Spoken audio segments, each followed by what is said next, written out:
Alright guys, so for today, a quick talk on double replacement reactions and when they end up occurring. Quick recap of what we talked about with double replacement reactions earlier. Take the general form, ax plus by gives me bx plus ay. Main idea here is that you have two things end up switching. In this case, usually talk about the cation switching place in the anionic compounds, but you can also just talk about it in terms of the anion switching places. Few examples down here at the bottom of these double replacement reactions. For the last one there, we almost think of water as a crisscross between H plus and OH minus. That's why you end up having two things that are still created here that are different from each other. Now, a little bit of new information on double replacement reactions that we haven't quite touched yet. First off, double replacement reactions are usually occurring between two substances that are dissolved in water. Usually this comes up with the symbol AQ in parentheses next to the product or reactant. So like for example MgCl2, AQ means that this is dissolved in water.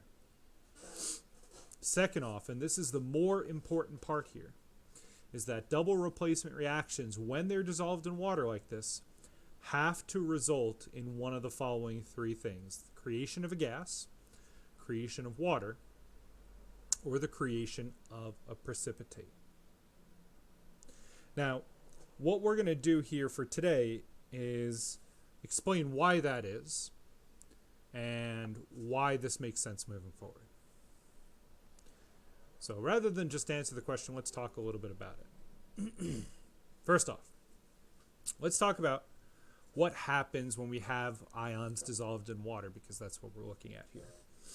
Ions that are dissolved in water dissociate or separate into their individual ions, as we saw with some of the single replacement stuff when we were talking about the activity series earlier.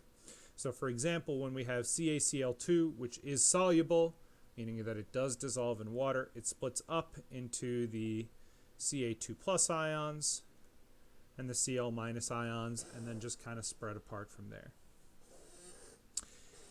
The reason that this happens is the dipole-dipole interaction between water and that soluble salt are strong enough that the salt is ripped apart. So basically, the individual ions are more attracted to the water than they are to themselves when you kind of have like the water just pulling these apart by kind of like surrounding them.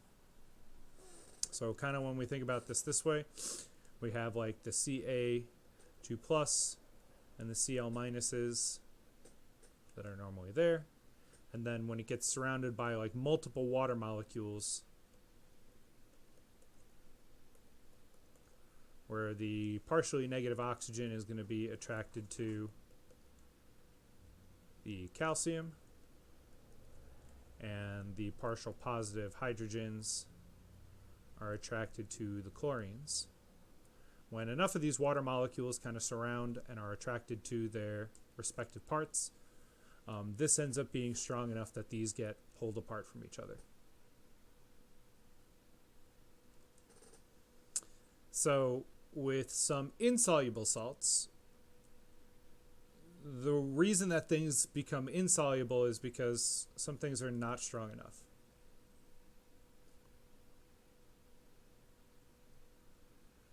Meaning that the dipole-dipole interaction between the ionic salt and the water is not strong enough to pull it apart. Okay. So why does this matter? Okay, let's keep talking. Here's an example of a double replacement reaction that will not occur.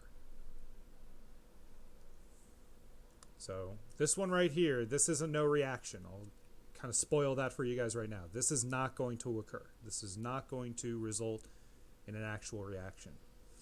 And so when we have these aqueous and we think about this in terms of the ions instead of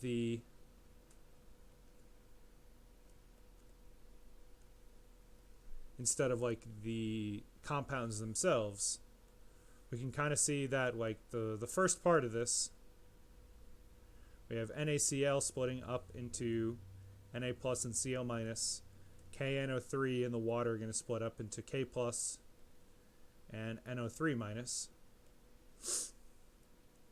And then for the products of the reaction, we have NaNO3 splitting up into Na plus, excuse me, and NO3 minus, and KCl splits up into K plus Cl minus. So take a second, pause the video, and think about why this right here, the things that we wrote this out here, why does this make it a no reaction? Because you should be able to come up with at least a small idea. So pause. And now let's talk about why this is. These two are the exact same thing.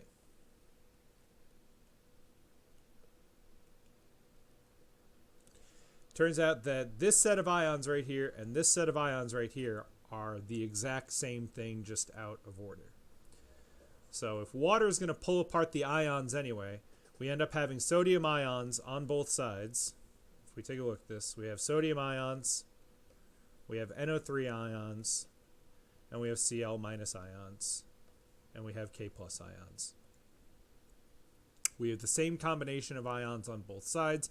Anytime we have the same thing on one side of the reaction that we do on the other side of the reaction, this ends up being a no reaction, because reactions need change to occur, and if there's no change, then there's no reaction.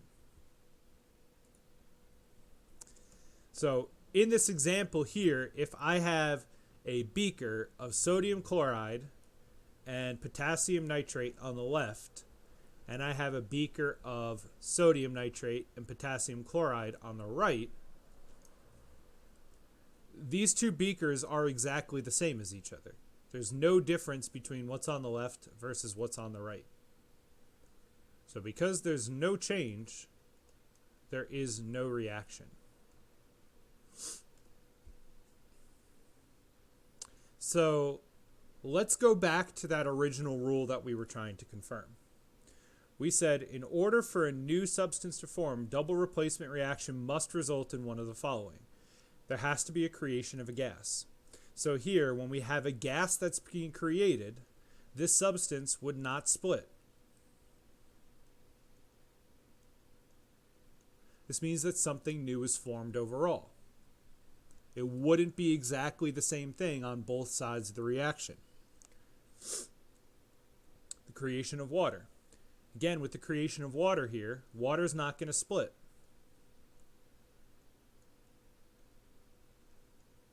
We've created something new, something that wasn't there before.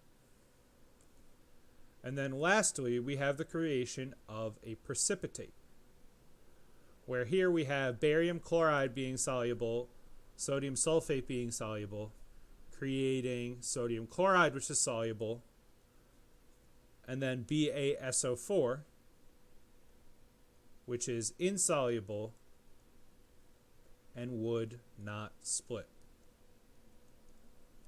So the idea here between these three things is that in each of these cases, we're creating something that is not going to just disassociate into the same ions and literally be the same thing on both sides of the equation.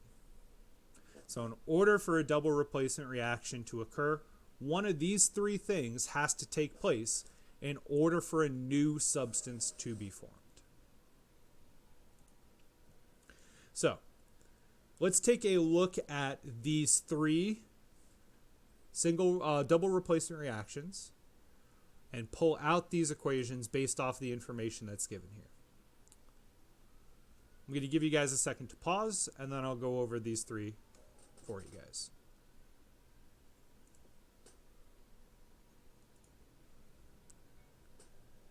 So, a solution of sodium carbonate is mixed into a solution of hydrogen sulfate. So we got two things here. We have sodium carbonate, Na2CO3, which tells us it's a solution, so that's aqueous, and another solution of hydrogen sulfate, H2SO4.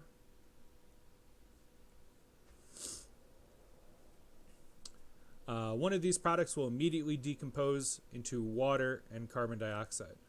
So when this double replacement reaction occurs, sodium is going to bond with SO4 to create sodium sulfate, Na2SO4,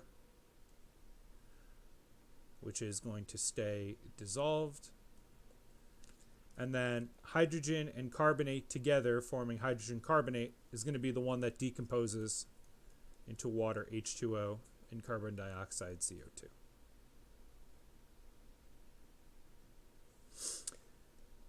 Next, calcium hydroxide solution, CaOH2 aqueous, combined with a solution of hydrogen phosphate plus H3 PO4.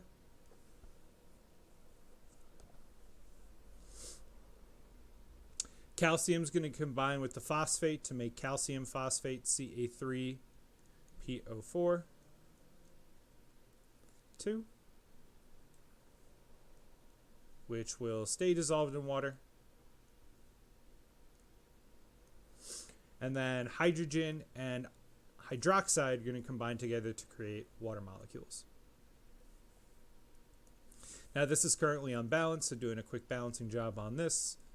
This would end up being 2 of the H3PO4s and 3 of the calcium hydroxides to create 1 calcium phosphate, and then this would be 6 water molecules.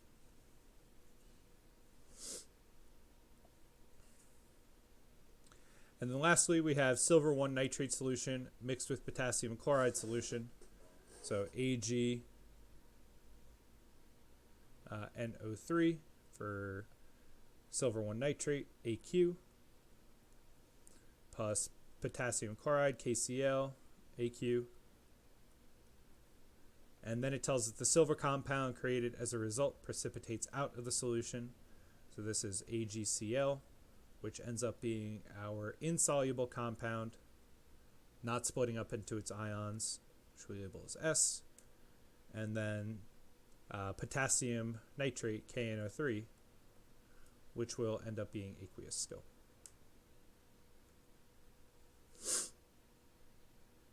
So it's easy enough to identify water being made. Water, just H2O, easy enough to identify. Some common gases like CO2, easy to identify. I wouldn't ask you guys to identify a gas you wouldn't know right off the bat. But the one thing that becomes a little bit more difficult is identifying which of these compounds end up being insoluble. So with the last activity for today, what you guys are going to do is look at some double replacement reactions that can potentially take place in the video, and then kind of follow along with the assignment to get an idea of exactly what you're looking at with that. So once again, if you guys have any questions, feel free to shoot me an email. I may not respond as soon as possible, but I will get back to you guys, I promise. Have a great day.